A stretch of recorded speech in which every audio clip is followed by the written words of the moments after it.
الشيطان الرجيم والذين كفروا أعمالهم كسراب بقيعة يحسبه الظمآن ماء حتى إذا جاءه لم يجده شيئا ووجد الله عنده فوفاه حسابه والله سريع الحساب أو كظلمات في بحر لج يغشاه موج من فوقه سحاب ظلمات بعضها فوق بعض إذا أخرج يده لم يكد يراها ومن لم يجعل له نورا فما له من نور ألم تر أن الله يسبح له من في السماوات والأرض والطير صافات كل قد علم صلاته وتسبيحه والله عليم بما يفعلون ولله ملك السماوات والأرض وإلى الله المصير ألم تر أن الله يزجي سحابا ثم يؤلف بينه ثم يجعله ركاما فترى الودق يخرج من خلاله وينزل من السماء من جبال فيها من برد فيصيب به من يشاء ويصرفه عن من يشاء يكاد سنا برقه يذهب بالأبصار আলহামদুলিল্লাহ প্রশংসা আল্লাহর জন্য যিনি আমাদেরকে বিশেষ অনুগ্রহ করে অনেক মানুষের মাঝ থেকে বাছাই করে অত্র শারুরা দাওয়া সেন্টারে তাফসিরুল কোরআন ক্লাসের ৮ম পর্বে উপস্থিত হওয়ার তৌফিক দান করেছেন। আমরা আল্লাহর প্রশংসা আদায় করি আলহামদুলিল্লাহ। শান্তি অবতীর্ণ হোক আমাদের প্রিয় নবীর প্রতি, যিনি আমাদেরকে সর্বদাই চেয়েছেন অন্ধকার থেকে আলোর পথে, জাহান্নাম থেকে জান্নাতের পথে নেয়ার আমৃত্যু চেষ্টা করেছেন। আমরা তার প্রতি সালাত এবং সালাম প্রেরণ করি সাল্লাল্লাহু আলাইহি ওয়াসাল্লাম। সম্মানিত ভাইরা, আজকে আমরা সূরাতুন নূরের ৮ম পর্ব তাফসিরুল কোরআন আলোচনা শুরু করতে যাচ্ছি, যেখানে আমরা ৩৯ নম্বর আয়াত থেকে ৪৩-৪৬ পর্যন্ত আমরা আলোচনা করব ইনশাআল্লাহ। চলুন আমরা প্রথমে অনুবাদটা জেনে নিই। গতকালকে আমরা মসজিদ নির্মাণ, মসজিদ রক্ষণাবেক্ষণ, মসজিদের আদব ইত্যাদি বিষয়ে আলোচনা করেছিলাম। সেটা ছিল মুমিনদের কর্মাবলী, মুমিনরা সেই কাজগুলো করে থাকে। পক্ষান্তরে একজন কাফের, তার অবস্থা কীরকম হতে পারে সেটা আজকে আমরা তুলে ধরব। আল্লাহ তাআলা বলছেন, যারা কুফরি করে অর্থাৎ আল্লাহর আয়াতকে অস্বীকার করে, আল্লাহকে অস্বীকার করে, তাদের আমলসমূহ মরুভূমির মরীচিকা সদৃশ। দেখবেন যে যারা কাফের এরা অনেকটা মানবিক, সামাজিক অনেক উপকার করে থাকে, মানবিক অনেক কাজ করে থাকে, সামাজিক তাদের অনেক সংগঠন রয়েছে, কিন্তু এই কাজগুলো করার পরেও দেখা যাবে যে তারা মনে হয় অনেক নেকি কামাই করে, কিন্তু আসলে তারা কোনো নেকি কামাই করে না, মরীচিকার মতো। কেননা তাদের মূল যে জিনিসটি থাকা দরকার, ঈমান, আল্লাহতে বিশ্বাস, পরকালে বিশ্বাস, নবী রাসূলগণে বিশ্বাস ইত্যাদি, এই জিনিসগুলো তাদের মাঝে নেই। আর এটার শূন্যতায় যতই ভালো কাজ করুক না কেন, সেজন্য তারা কোনো উপকার লাভ করতে পারে না। দেখবেন যে বিভিন্ন ধরনের সংগঠন রয়েছে। ইউনিসেফ একটা সংগঠন রয়েছে যেটা শিশুদের নিয়ে কাজ করে থাকে। এটা কিন্তু কোনো মুসলিমদের সংগঠন নয়, ওরা কিন্তু ভালো কাজ করেই থাকে। করোনার সময় কিন্তু তারা লক্ষ লক্ষ ডোজ ভ্যাকসিন তারা ফ্রিতে দিয়েছে। বিভিন্ন সময় বিভিন্ন দেশে যুদ্ধ বিধ্বস্ত এলাকাগুলোতে তারা কিন্তু এই সাহায্য সহযোগিতা করে থাকে। যেমন আমরা দেখেছি রোহিঙ্গা, অথবা ধরেন কি যে আমরা এখন দেখছি গাজা, ফিলিস্তিনের গাজা, সেখানেও তারা সাহায্য সহযোগিতা করছে। তো দেখা যাচ্ছে স্বাভাবিক বাহ্যিক দৃষ্টিকোণ থেকে যে তারা অনেক নেকি পাবে, কিন্তু আসলে তারা কোনো নেকি পাবে না, কারণ তারা হলো অমুসলিম, তাদের মধ্যে কোনো ঈমান নেই। যার যার মধ্যে ঈমান নেই সে ভালো কাজ করেও, মানুষের উপকার করেও কোনো নেকি পাবে না। এই কথাটাই বলছে। কিরকম পিপাসার্থ যাকে পানি মনে করে থাকে, একজন মানুষ সে খুবই পিপাসার্থ, তাকে খুবই তৃষ্ণা পেয়েছে, সে খুব পানির জন্য ছটফট করতে থাকে, কিন্তু কোনো একটা জিনিসকে সে পানি মনে করে থাকে, কিন্তু যখন সে ওর নিকট উপস্থিত হয়, ওর কাছে যখন যায়, তখন গিয়ে দেখে সেটা কিছুই না, যেটাকে পানি মনে করেছিল সেটা আসলে পানি নয়। কিন্তু সে পাবে সেখানে আল্লাহকে, অর্থাৎ আল্লাহ সেখানে তাকে দেখছে, এটা বা আল্লাহর যে হিসাব সেটা সেখানে সে পূর্ণ মাত্রায় পাবে। অতঃপর তিনি তার কর্মফল পূর্ণ মাত্রায় দিবেন, আল্লাহ হিসাব গ্রহণে তৎপর। দেখা যাবে যে দুনিয়ার জীবনে সে আল্লাহকে স্বীকৃতি না দিলেও পরকালীন জীবনে আল্লাহ তাকে ছেড়ে দিবেন না, আল্লাহ তাকে পুঙ্খানুপুঙ্খ রূপে তার হিসাব নেবেন, হিসাব গ্রহণ করবেন। এরপরের আয়াতে বলা হয়েছে কাফিরদের প্রমত্ত সমুদ্রের বুকে গভীর অন্ধকারের ন্যায়। কাফিরদের অবস্থাটা হচ্ছে যে একটা উত্তাল সমুদ্র, প্রমত্ত বলছে, এখানে কঠিন ভাষা ব্যবহার করা হয়েছে, তো বলছে যে একটা উত্তাল সমুদ্র, যেখানে ধরেন কি যে 10 নম্বর বিপদ সংকেত দেওয়া হয়েছে।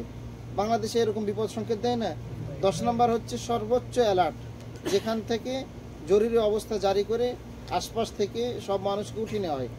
এরকম উত্তাল সাগরে যেখানে ঢেউ আছড়ে পড়ছে এক একটা পাহাড়ের মতো, যারা সাগরের এলাকায় বসবাস করেন বা দেখেছেন তারা জানেন যে কাফেরদের অবস্থা হচ্ছে উত্তাল তরঙ্গের সমুদ্রের ন্যায়, যার বুকে গভীর অন্ধকার রয়েছে, যেখানে কেউ কাউকে সাহায্য করতে পারে না। এরকম একটা অবস্থা, যেখানে একটা ঢেউ আছড়ে পড়ে আরেকটা ঢেউয়ের উপরে, যার উপরে রয়েছে মেঘ। এমনিতেই তো দেখা যাচ্ছে যে এখানে একটা বিশাল বিশাল আকারের ঢেউ আসছে, তার উপরে মাথায় আবার মেঘের তর্জন গর্জন। তাহলে কি ভীতিকর একটা পরিস্থিতি! এটা কাদের জন্য? কাফেরদের জন্য। আর আগের আয়াতগুলোতে আমরা মুমিনদের কত সুন্দর অবস্থা দেখেছি, যে তাদের অবস্থা কত সুন্দর, যে তারা মাঝখানে থাকবে, আলো অস্তমিত হবে না, তারপরে তাদের ওই আলোটা জাল দেওয়া হবে কি দিয়ে? জৈতুনের তেল দিয়ে। কিন্তু এখন কাফিরদের আল্লাহ তাআলা কত ভীতিকর, ভয়ানক, অথচ এরা ছিল সবচেয়েতে ক্ষমতার অধিকারী, সবচেয়েতে প্রশাসনিক, সবচেয়েতে আপনার সেনাবাহিনীর দিক দিয়ে, অস্ত্র তথ্য প্রযুক্তির দিক দিয়ে সবচেয়ে এরা ছিল মানে শক্তিশালী। কিন্তু এদের অবস্থাটা আল্লাহ তুলে ধরছেন যে উত্তাল সমুদ্রে এরা গভীর অন্ধকারের মধ্যে ডুবে আছে, যেখানে আছড়ে পড়ছে একের পর একটা ঢেউ। এত গভীর অন্ধকার, গভীর অন্ধকার বা অন্ধকারের তুলনাটা বোঝাতে গিয়ে আল্লাহ তাআলা বলছেন যে অন্ধকারটা এতটাই গভীর যে সে তার নিজের এক হাত বের করে বুঝতে পারে না, চিনতে পারে না যে তার হাতটা কোথায় আছে। অর্থাৎ অন্ধকারটা এতটাই গভীর, তার হাতকে বের করলে সে তা আদৌ দেখতে পায় না। কে বলছেন? আল্লাহ বলছেন। এরপর বলছেন আল্লাহ যাকে জ্যোতি দান করেন না, মানে আল্লাহ যাকে আলোকিত করেন না, তাকে আলোকিত করার কেউ নাই। এটা আপনার অবস্থা হবে দুনিয়াতে যদি আপনি আলোকিত হতে চান। যেমন আল্লাহ বলছেন সূরা ইব্রাহিম, কোন সূরা? সূরা ইব্রাহিম। আমরা কিসের থেকে আলোচনা করছি? সূরা নূর থেকে। এই সূরা নূরও কোরআনের আয়াত, সূরা ইব্রাহিমও কোরআনের আয়াত।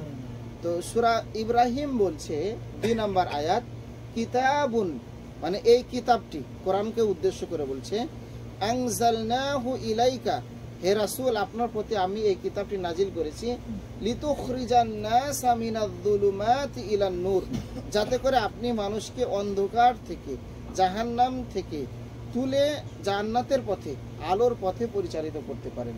তাহলে এটা এই কোরআনটা নাজিল হয়েছে আমাদেরকে আলোকিত করার জন্য। এখন আপনাকে ডিসিশন নিতে হবে যে আপনি আলোকিত হবেন নাকি অন্ধকারের মধ্যে এইরকম হাবুডুবু খাবেন, যেভাবে আল্লাহ তাআলা উদাহরণ দিয়ে বলেছেন।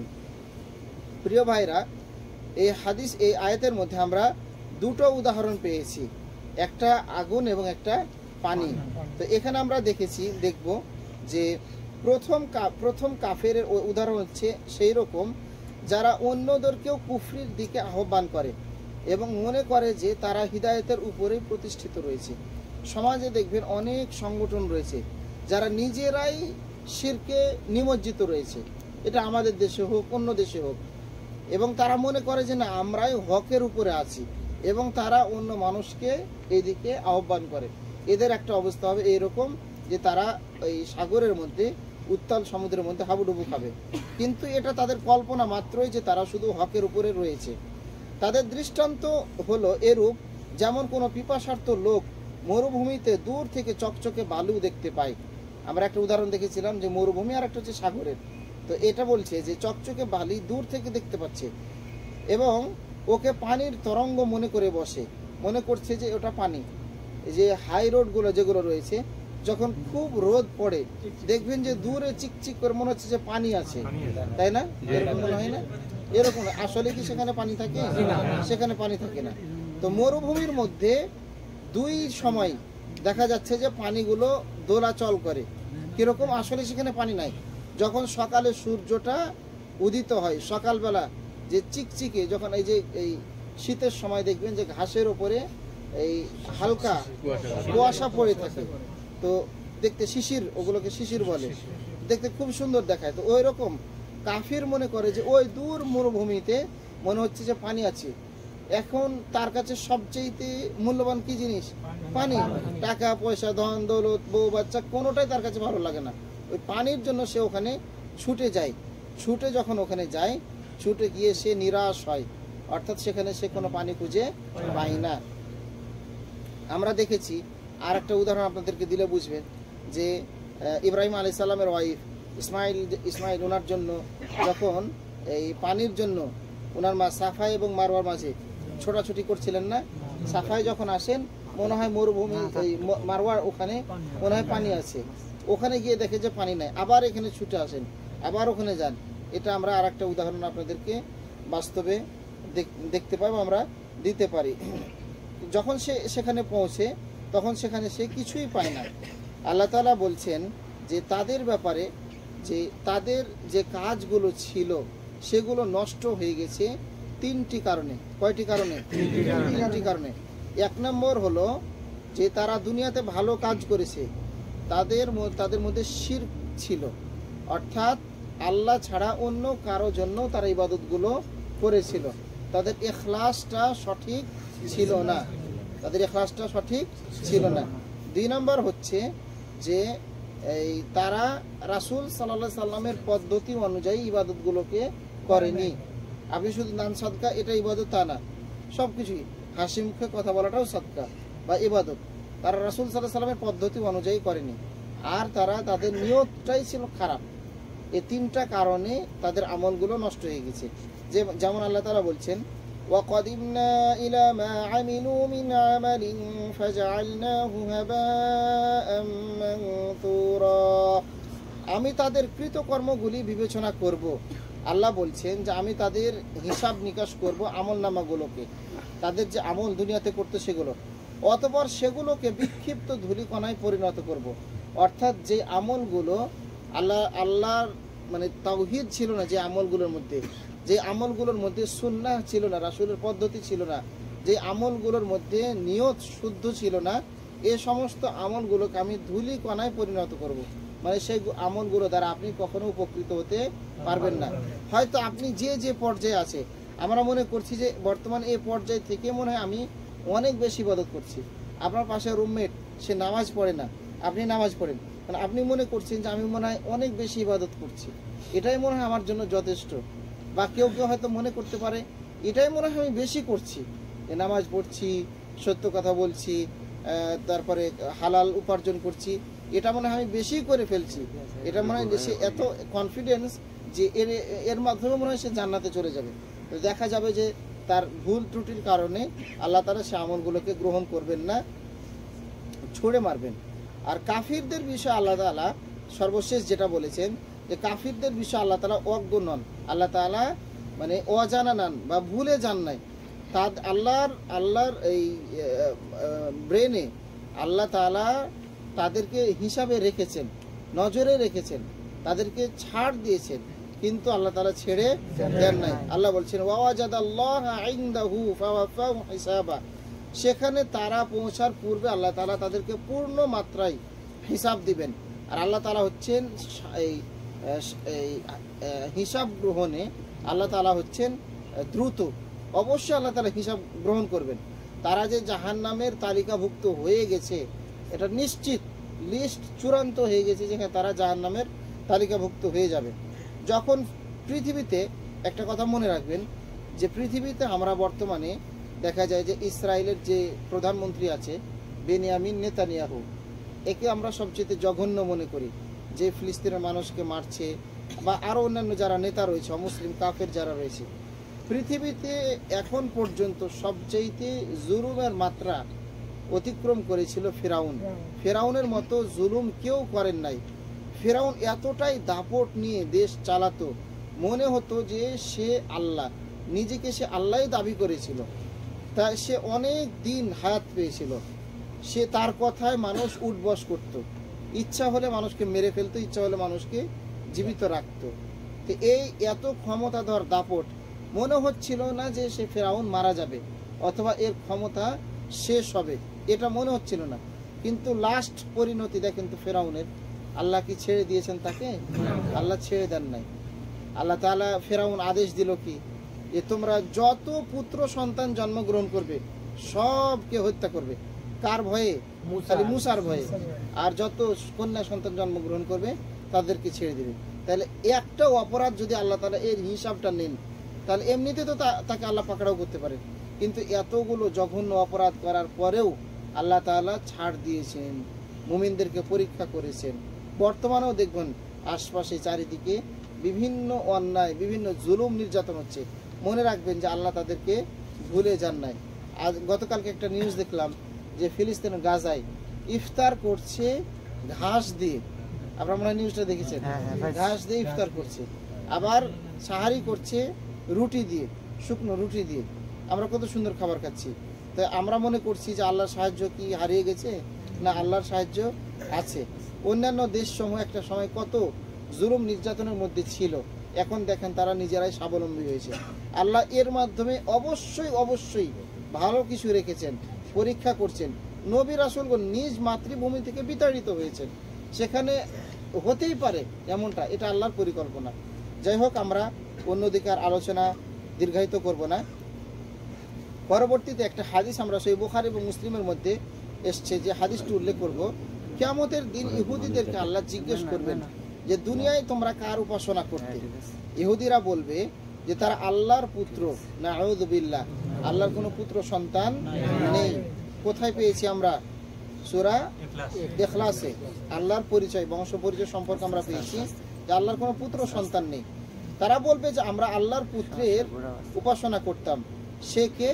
ওজাইর আলাইহিস সালাম। তিনি হলেন মারিয়াম আলাইহিস সালামের পুত্র, ঈসা আলাইহিস সালামের পুত্র, ঈসা আলাইহিস সালামের মারিয়ামের পুত্র। কে যেন বললো? ঈসা আলাইহিস সালাম মারিয়ামের পুত্র, মারিয়ামের পুত্র ওজাইর, তার আমরা ইবাদত করতাম না। ইহুদিরা বলবে এটা, আর নাসারারা বলবে যে ওই ঈসার ইবাদত করতাম। দুটো পার্থক্য আছে, ভালো করে শুনে নেন। ইহুদিরা বলবে আমরা উজাইরের করতাম, ইবাদত করতাম। ওরা বলে যে উজাইর হলো আল্লাহর পুত্র। আর নাসারা যারা রয়েছে, খ্রিস্টান যারা রয়েছে, এরা বলে যে মারিয়ামের পুত্র ঈসা মাসিহ, যেটা ইনি হলেন আল্লাহর পুত্র, আমরা এর ইবাদত করতাম। তখন বলা হবে যে তোমরা মিথ্যা কথা বলছো, আল্লাহর তো কোনো পুত্র সন্তান নেই। তারা জবাবে বলবে, তারপর তাদেরকে প্রশ্ন করা হবে, আচ্ছা এখন তোমরা কি চাও? তাদেরকে জিজ্ঞেস করা হবে। জবাবে বলবে, হে আমাদের রব, আমরা খুবই পিপাসার্থ, খুবই আমাদের পিপাসা লেগেছে, তৃষ্ণা লেগেছে, সুতরাং আপনি আমাদেরকে কিছু পান করতে দিন। তখন তাদেরকে বলা হবে, তোমরা কি দেখতে পাচ্ছ না? দেখেন, ওদেরকে উদাহরণ দিয়েছে, কিন্তু হুকুমটা আমাদের জন্য। আমাদের মধ্যে যদি ওদের মতো চরিত্র থাকে, আমল থাকে, কাজ থাকে, তাহলে আমাদেরকেও এরকম শাস্তির মুখোমুখি হতে হবে। আল্লাহ বলবেন যে তোমরা কি দেখতে পাচ্ছ না? ওই যে পানি দেখা যায়, সেখানে যাও না কেন? পানি খেতে চাও? পানি তো দেখা যাচ্ছে, যাও ওখানে পানি খেতে চাও। অতঃপর দূর থেকে তারা জাহান্নামকে তেমনই দেখবে, মানে জাহান্নামটাকে এমন রূপ আল্লাহ দান করবে যেমন মরিচিকাকে পানি মনে করে মানুষ ছোটাছুটি করে, কাফেররা ছোটাছুটি করে। তা আল্লাহ তাআলা জাহান্নামকে রূপ দিবেন কিসের মতো? মরিচিকার মতো। দুনিয়ায় যেমন মরিচিকা দেখা যায়, ওর একটি অংশ অপর অংশকে গ্রাস করবে, মানে জাহান্নাম এতটাই আক্রমণাত্মক হয়ে থাকবে, এতটাই ভয়াবহ হয়ে থাকবে, এতটাই বিধ্বংসী হয়ে থাকবে যে সে এক অংশ আরেক অংশকে খেয়ে ফেলছে। হাদিসে জাহান্নামের ভয়াবহতা এসেছে, জাহান্নামের এক অঙ্গ আরেক অঙ্গকে খেয়ে ফেলে, এক অংশ আরেক অংশকে খেয়ে ফেলে, তার তীব্রতা এত বেশি। সুতরাং তারা পানি মনে করে ওদিকে দৌড় দিব।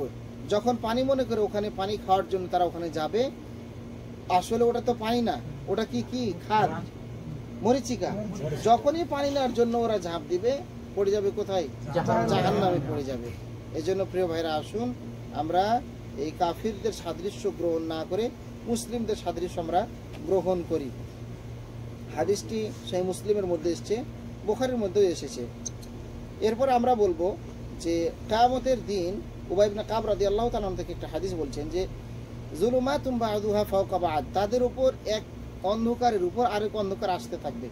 তো এই আয়াতের ব্যাখ্যায় উবাই ইবনে কাব রাদিয়াল্লাহু তাআলা বলছেন যে এই ধরনের লোক 5টি অন্ধকারের মধ্যে থাকে। এক কি, যে তার কথা, কাজ, যাওয়া আসা কিয়ামত দিবসের পরিণতি অন্ধকারের মধ্যে রয়েছে। তার কথা, কাজ, যাওয়া আসা ইত্যাদি এগুলো কিয়ামত দিবসের মধ্যে অন্ধকার রয়েছে। আর এরকম শাস্তি হতে পারে কাদের, আরেকটা ব্যাখ্যা এখানে রয়েছে যে গভীর অন্ধকারের মধ্যে, মানে উত্তাল তরঙ্গের মধ্যে যে অন্ধকার ঘনীভূত হয়, যেখানে নিজের হাতটাও দেখা যায় না, এটা কাদের হতে পারে? এরকম হতে পারে যে যারা কাফিরদেরকে অন্ধভাবে অনুসরণ করে। আমাদের মাঝে এমনও রয়েছে, ও কাফিরদের ড্রেস কেন পরছে সে নিজেও জানে না, চুল হেয়ার কাটিং দিচ্ছে ওদের মতো করে, মেসি, রোনালদো আরও অন্যান্য, কিন্তু কেন দিচ্ছে সেটা জানে না। রাসূল সাল্লাল্লাহু আলাইহি ওয়াসাল্লাম বলছেন যে এই পদ্ধতিতে চুল কাটতে, তারা ওই পদ্ধতিতে চুল কাটে না, কিন্তু তারা বিভিন্ন তাদের যা স্টার রয়েছে, যে যাকে ফলো করে তার অনুযায়ী তারা জীবন পরিচালনা করে থাকে। তো এদের ব্যাপারে এরা ওই গভীর অন্ধকারের মধ্যে পড়বে। হাদিসটা বলছে যে জিজ্ঞেস করা হবে, উদাহরণস্বরূপ বলা হয়ে থাকে যে কোনো একজন অজ্ঞ লোককে জিজ্ঞেস করা হয় তুমি কোথায় যাচ্ছ, সহজ করে বললে চামচা বলা হয়, মানে তোষামদি করা কাফেরদেরকে। বলবে যে তুমি কোথায় যাচ্ছ, মানে ও লিডারকে ফলো করছে, নেতাকে ফলো করছে। এখন লিডার মদখোর, জুয়াখোর, ব্যভিচারী, জেনাকার ইত্যাদি, সে যাই হোক না কেন, তো বলছে তুমি কোথায় যাচ্ছ, উত্তরে সে বলে আমি এই লোকটির সাথে যাচ্ছি, তার যে ফ্যান ফলোয়ার তার সাথে যাচ্ছে। আবার যদি তাকে প্রশ্ন করা হয় এ লোকটি কোথায় যাচ্ছে, তখন এ লোক এতটাই অজ্ঞ, মানে এর ফলোয়ার এতটাই অজ্ঞ যে জবাবে সে বলে তা তো আমি জানি না সে কোথায় যাচ্ছে, মানে আমি তাকে ফলো করি, সে যেখানে যাচ্ছে আমিও সেখানে যাচ্ছি, সে জাহান্নামে যাক আর জান্নাতে যাক। এ কথাটাই বলছে আল্লাহ তাআলা রাসূল সাল্লাল্লাহু আলাইহি ওয়াসাল্লামের মাধ্যমে, যে এদের অজ্ঞতাটা এতটাই বেশি যে তারা বাছবিচার করে না যে সে সত্যিকার ভালোর পথে যাচ্ছে নাকি খারাপের পথে যাচ্ছে। এরপর 41 নম্বর আয়াতের তাফসির আমরা দেখব যে আল্লাহ তাআলা আগের আয়াতগুলোতে কাফির এবং মুমিনদের উদাহরণ দিয়ে আমাদেরকে সতর্ক করেছেন। কাফির এবং মুমিন এ দুটো মানুষ যে খালি আল্লাহর ইবাদত করে তা না, মানুষ জিন ছাড়াও সব কিছু আল্লাহর ইবাদত করে, জীব জড় সব কিছুই আল্লাহর ইবাদত করে। সেটা কিভাবে প্রমাণ নিব আমরা, চলুন আমরা দেখি। আল্লাহ বলছেন সূরা নূরের 41 নম্বর আয়াতে যে তুমি কি দেখো না আকাশমণ্ডলী ও পৃথিবীতে যারা আছে তারা এবং উড্ডীয়মান বিহঙ্গকুল আল্লাহর পবিত্রতা ঘোষণা করে ও মহিমা ঘোষণা করে। আল্লাহ বলছেন আলাম তারা আন্নাল্লাহা ইউসাব্বিহু লাহু মান ফিস সামাওয়াতি ওয়াল আরদ, হে রাসূল আপনি কি দেখেন না আসমান এবং জমিনের মধ্যে যা কিছু আছে সব কিছু আল্লাহর তাসবিহ প্রশংসা বর্ণনা করে থাকে। ওয়াত-তায়রু সাফাত, তায়র মানে কি পাখি, তাইয়ার বলা হয় কেন, যে যেটা উড়ে যায়, যা বিমানকে কি বলে তাইয়ার বলে না, উড়ে যায় না, এই জন্য তো তাকে তাইয়ার বলা হয়। তো তাইরুন মানে হচ্ছে আরবিতে পাখি। তো উড্ডীয়মান সকল জীব, সকল প্রাণী আল্লাহর প্রশংসা করে থাকে, জড় হোক জীব হোক হাত দিয়ে চলুক, পা দিয়ে চলুক, সবগুলো আল্লাহর ইবাদত করে থাকে। এরপর আল্লাহ তাআলা বলছেন যে তারা প্রত্যেকেই জানে তার যোগ্য প্রার্থনা। এখন তারা কিভাবে আল্লাহর ইবাদত করে, আল্লাহর প্রশংসা করে, সেটা তাদের ভাষায় করে, যেটা আল্লাহ বুঝেন, ওটা আল্লাহ নির্ধারণ করে দিয়েছেন। এবং পবিত্রতা ও মহিমা ঘোষণার পদ্ধতি এবং তারা যা করে সেই বিষয়ে আল্লাহ তাআলা সম্যক অবগত রয়েছেন, যে কিভাবে তারা ইবাদত করে আল্লাহই সেটা ভালোভাবে জানেন। এরপর আল্লাহ বলছেন, আকাশমণ্ডলী ও পৃথিবীর সার্বভৌমত্ব আল্লাহর জন্য। দুনিয়া আসমানের একক ক্ষমতা, একক রাজত্ব একমাত্র আল্লাহর জন্য, এবং আল্লাহর দিকেই তাদেরকে বা আমাদেরকে প্রত্যাবর্তন করতে হবে। এখানে আমরা এই দুই আয়াতের সংক্ষিপ্ত আলোচনা করে ইনশাআল্লাহ আজকের আলোচনার ইতি টানব। আমরা এখানে শিরোনাম দিব যে প্রত্যেকেই আল্লাহর গুণগান করে, প্রত্যেকটা কিছু আল্লাহর প্রশংসা করে। পাথর নড়াচড়া করতে পারে না, কিন্তু পাথর আল্লাহর প্রশংসা করে। গাছ সে কথা বলতে পারে না, কিন্তু গাছও আল্লাহর প্রশংসা করতে পারে। অন্য আয়াত আল্লাহ বলছেন, ওয়ালাকিন লা তাফকাহুনা তাসবিহাহুম, তারা যে আল্লাহর প্রশংসা করে, আল্লাহর ইবাদত করে, আল্লাহর তাসবিহ পাঠ করে, গুণকীর্তন করে, কিন্তু লা তাফকাহুন, তোমরা কি করো না, বুঝতে পারো না। কি কোন ভাষায় বলে? আসলে কি আমাদের বোঝার ক্ষমতা আছে? ওদের ভাষা তো আমাদের বোঝার ক্ষমতা নেই। আল্লাহই বুঝেন যে কোন ভাষায়। যে তাফসীরকারগণ বলছেন, গাছ যখন বাতাস নাড়াচাড়া করে তখন তারা আল্লাহর প্রশংসা এটার মাধ্যমে প্রকাশ করে যে আল্লাহর প্রশংসা করে। কোকিল ডাকে কুহু কুহু, আমরা শুনি কুহু কুহু, মনে হতে পারে যে এর মাধ্যমে সে তার রবের প্রশংসা করে। সকালবেলা হতে পারে না কি এরকমটা? চলেন আমরা দেখি, বাক্যে আমরা কিছু আলোচনা করব। মানুষ, জিন, ফেরেশতা, তারপরে ধরেন কি যে এমনকি অজৈব ও জৈব যত পদার্থ রয়েছে সব আল্লাহর সপ্রশংসা মহিমায় লিপ্ত থাকে। আল্লাহ বলছেন, তুসাব্বিহু লাহু মান তুসাব্বিহু সামাওয়াতুস সাবউ ওয়াল আরদ ওয়া মান ফীহিন, সাত আসমান এবং পৃথিবী এবং এর মাঝে যত কিছু রয়েছে সব কিছুই আল্লাহর সপ্রশংসা মহিমা ঘোষণা করে থাকে। আমরা দেখেছি যে পাখির উদাহরণ আল্লাহ তাআলা দিয়েছেন। এখানে আমরা বলবো এই 43 নম্বর আয়াতে আল্লাহ তাআলা আরেকটু উদাহরণ দিচ্ছেন। সেটা কি? যে আল্লাহ বলছেন যে তুমি কি দেখো না আল্লাহ সঞ্চালিত করেন মেঘমালাকে। আল্লাহ তাআলা মেঘমালাকে প্রবাহমান এক মেঘ এখান থেকে ওখানে দৌড়াদৌড়ি করছে, অতঃপর তাদেরকে একত্রিত করেন। এরপর মেঘগুলো এক জায়গাতে গিয়ে জমা হয়, মানে বিক্ষিপ্ত অবস্থায় ছিল, এক জায়গাতে এসে জমা হলো। অতঃপর তুমি দেখতে পাও ওর মধ্যে হতে নির্গত হয় বারিধারা, মানে সেখান থেকে বৃষ্টি আসে। আমরা দেখি যে মেঘ বিক্ষিপ্তভাবে ছোটাছুটি করছে, এরপর সেটা যখন এক জায়গায় জমা হয় তখন আমরা বুঝতে পারি, আবহাওয়াবিদেরা বলে যে না, বৃষ্টি হওয়ার সম্ভাবনা রয়েছে। আল্লাহ তাআলা এই উদাহরণটা দিচ্ছেন। আকাশের মধ্য থেকে শিলা স্তূপ হতে তিনি শিলা বর্ষণ করে থাকেন। দেখা যায় যে আকাশ থেকে পানি বের হয়ে আসে। তখন কি কেউ কল্পনা করতে পারে যে এই আকাশ যেখান থেকে নরম স্বচ্ছ পবিত্র পানি বের হয়ে আসে, এই আকাশ থেকে পাথর নিক্ষেপ হতে পারে? এটা কি কল্পনা কেউ করতে পারে?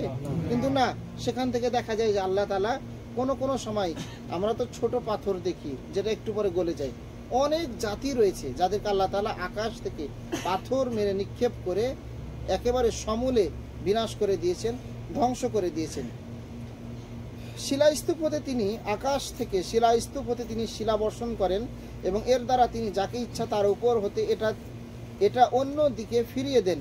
মানে যাদেরকে ভালোবাসেন তাদের উপর এই আকাশ থেকে পাথর বৃষ্টি বর্ষণ করেন না। কখনো কখনো মেঘের বিদ্যুৎ ঝলক দেয় যা মানুষের দৃষ্টিশক্তি কেড়ে নেয়। অনেক সময় দেখবেন এই বিদ্যুতের গতি, আলোর গতি এতটাই বেশি, অনেক মানুষ অন্ধ হয়ে যায়। আবার মুহূর্তের জন্য অনেকেই চোখে দেখতে পায় না। এই জিনিসটা আল্লাহ তাআলা এখানে উল্লেখ করেছেন। আল্লাহ তাআলা বলছেন যে আল্লাহ দিন ও রাতের পরিবর্তন ঘটান। এই যে সকালে সূর্য উদয় হলে আমরা আলোকিত একটা পৃথিবী দেখতে পাই, সন্ধ্যায় সূর্য অস্তমিত হলে নতুন চাঁদ উদয়ের মাধ্যমে রাতের অন্ধকার আসে, কখনো কখনো আমরা রাত্রিকে আলোকিত দেখতে পাই। এটা পরিবর্তন করেন একমাত্র আল্লাহ তাআলা। এতে শিক্ষা রয়েছে অন্তর্দৃষ্টি সম্পন্নদের জন্য। মানে যারা এগুলো নিয়ে চিন্তা ভাবনা করে, গবেষণা করে যে আকাশ থেকে এই এত বিশাল আকাশ, কোনো খুঁটি নেই, কিভাবে এটা সম্ভব? আল্লাহ বলছেন চিন্তাশীল ব্যক্তিদের জন্য এখানে চিন্তার খোরাক রয়েছে। আকাশ থেকে স্বচ্ছ পরিষ্কার আকাশ, রোদ ঝলমল করতেছে, সেখান থেকে কিভাবে বৃষ্টি আসে? একটুর মধ্যে মেঘ জমা হয়ে গেল, দৌড়াদৌড়ি করছে, আবার একটু পর বিদ্যুৎ চমকাচ্ছে। তো এগুলোকে কে পরিবর্তন করেন? আপনি ঘুমিয়েছেন অন্ধকার নিয়ে, সকালে চোখ মিলে দেখলেন যে গোটা পৃথিবী কি হয়েছে? আলোকিত হয়েছে। তো এটা কে করেন? আল্লাহ তাআলাই করেন। তো প্রত্যেকটা জিনিস আল্লাহর ইবাদত করে এই আয়াতগুলোর মাধ্যমে প্রমাণিত হয়। আমরা আলোচনাটি শেষ করব। আল্লাহ তাআলা অন্য জায়গায় বলছেন তাফসিরে যে যারা দুই হাত দিয়ে চলাফেরা করে এরাও আল্লাহর ইবাদত করে। যেমন মানুষ, আমরা দুই হাত দিয়ে, দুই পা দিয়ে চলাফেরা করি না, আমরা ইবাদত করি। যারা চার হাত পা নিয়ে চলাফেরা করে এরাও আল্লাহর ইবাদত করে। যেমন চতুষ্পদ জন্তু, যাদের দুই হাত নেই, দুই পা নেই, চার হাত পা কিছুই নেই, যারা সরীসৃপ প্রাণী, বুকের উপর ভর দিয়ে যারা চলাফেরা করে তারাও আল্লাহর ইবাদত করে। যেমন সাপ, তারপরে অন্যান্য সামুদ্রিক যে প্রাণীগুলো রয়েছে এ জাতীয়, যাদের মেরুদণ্ড সোজা নেই, মেরুদণ্ড নেই, এইরকম প্রাণীগুলো আল্লাহর প্রশংসা করে, আল্লাহর ইবাদত করে। সুতরাং আমাদেরও উচিত হবে আমরাও যেন আল্লাহর প্রশংসা আদায় করে আল্লাহর ইবাদত করি। আল্লাহ তাআলা আমাদেরকে সেই তৌফিক দান করেন। এই আশাবাদ ব্যক্ত করে আজকের সংক্ষিপ্ত আলোচনা আমরা এখানে শেষ করছি। ওয়াসাল্লাল্লাহু ওয়াসাল্লাম আলা নবিয়িনা মুহাম্মদ ওয়া আলা আলিহি ওয়া সাহবিহি আজমাইন। আসসালামু আলাইকুম ওয়া রাহমাতুল্লাহি ওয়া বারাকাতুহু।